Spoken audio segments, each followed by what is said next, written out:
Hi Sagittarius, how are you doing? So I'm going to be doing a reading from the 22nd to the 28th of February, and we're going to be looking at what's happening, some of the messages and general juju. This is just a general reading, so if it doesn't resonate, that's totally fine. Maybe find a video that does, maybe watch your rising sign, because I also find that's quite pertinent too. So let's find some messages.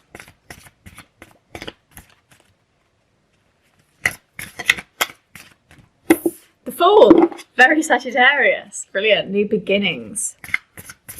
Taking that leap of faith. Knight of Pentacles in reverse, okay? Maybe not feeling as patient and responsible because we want to be the Fool. Queen of Pentacles. The World in reverse, interesting.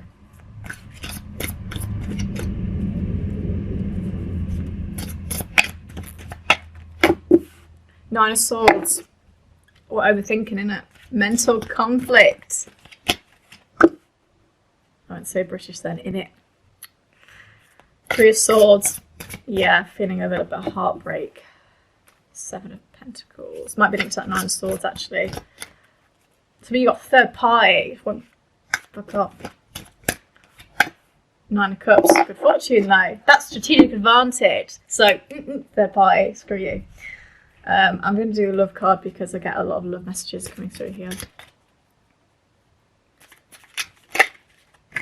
It's safe for you to love, have faith. Again, that Fool card. My friend said that to me this week. It was like, you know what?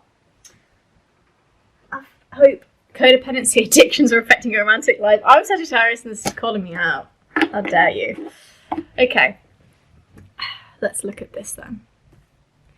Yeah, so straight off the bat, the Fool. This is a new beginning. You're wanting to walk off the cliff, you know. You're feeling very spontaneous and optimistic this week.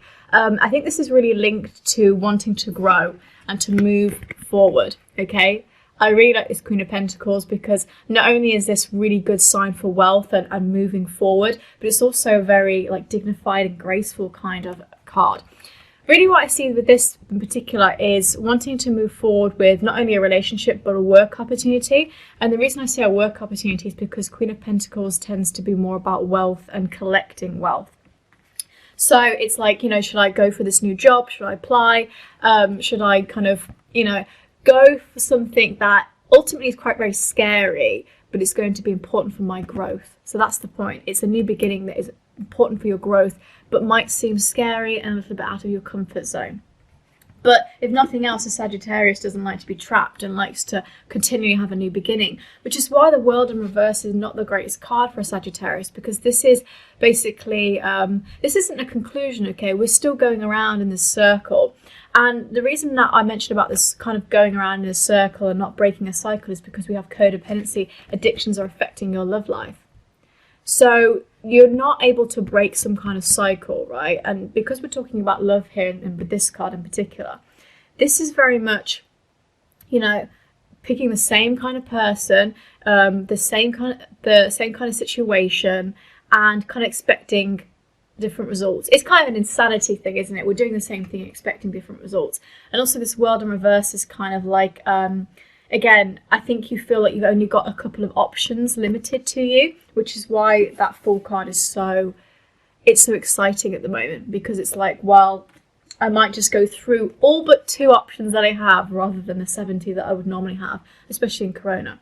Linking this to love, this is like, you know, when you think I've got nobody left, or this is the only option, you're the only person that I have in my life. And of course, that's not true. But when you feel very attached to somebody, it's like you're the only person that I see. You know, there's no, you know, as Doja Cat would say, then a man like you know, I'm always going to go for the same kind of person. And that's what those cards kind of signify to me. But we have got, again, I mentioned third party when I was pulling the cards because you've got this Nine of Swords and Three of Swords, and it doesn't have to be a third party. This can be just a general feeling very down in love, which is why we've got that it's safe for you to love, open your heart to give and receive the highest energy of all. So these two cards say, have a bit of hope because I know we've gone through the shit. Okay? Nine of Swords, it's very much grieving for something. It's feeling very, you know, you're grieving for something, and that Three of Swords is like affairs of the heart. And the word affair, again, makes me think of third parties linked to that codependency of like, I feel I have to be attached to somebody that isn't necessarily good for me because there is something else involved, you know?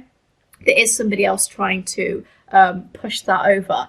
So I think it's very interesting to have those two cards together, being like, I'm in a little bit of ruin with my heart. Things are hurting a little bit deep inside, and I'm not sure how to get out of that. I'm losing the hope. Okay, I'm really losing the hope. And then we get, these cards that kind of contradict each other because it's how you're feeling, and then there's the kind of resolved problem. So these readings, I tell you what's happening in the week, and then I attempt to try and tell you how to get out of it. So Seven of Pentacles in reverse is kind of faith turned upside down. This is that you feel your hard work and your progress is not going to be rewarded, so you're not going to put in the hard work, okay? It's almost like you have a lot of opportunities, right? But because of this kind of feeling limited, you don't really see them. You don't really see those opportunities. So that Seven of Pentacles is like faith turned upside down a little bit, and feeling, again, like hope is gone, which is why that it's safe for you to love, open your heart to give, and receive the highest energy of all comes through. It's telling you to have faith and hope, because everything is going to be okay. And again, when we're feeling like we want to give up, or we're not feeling very hopeful or faithful, we do tend to feel immature. This Knight of Pentacles in reverse kind of suggests that, okay? So this is a very patient, kind of mature, responsible card. To have it in reverse, it's like we don't want to be patient, we want it now, okay? I'm very impatient. That is such a Sagittarius trait, to be really impatient and to want it now, to not be mature and think, you know what, I don't want to do this anymore. But you guys have to remember that some of these things that happen in your life, they're still just a seed, right?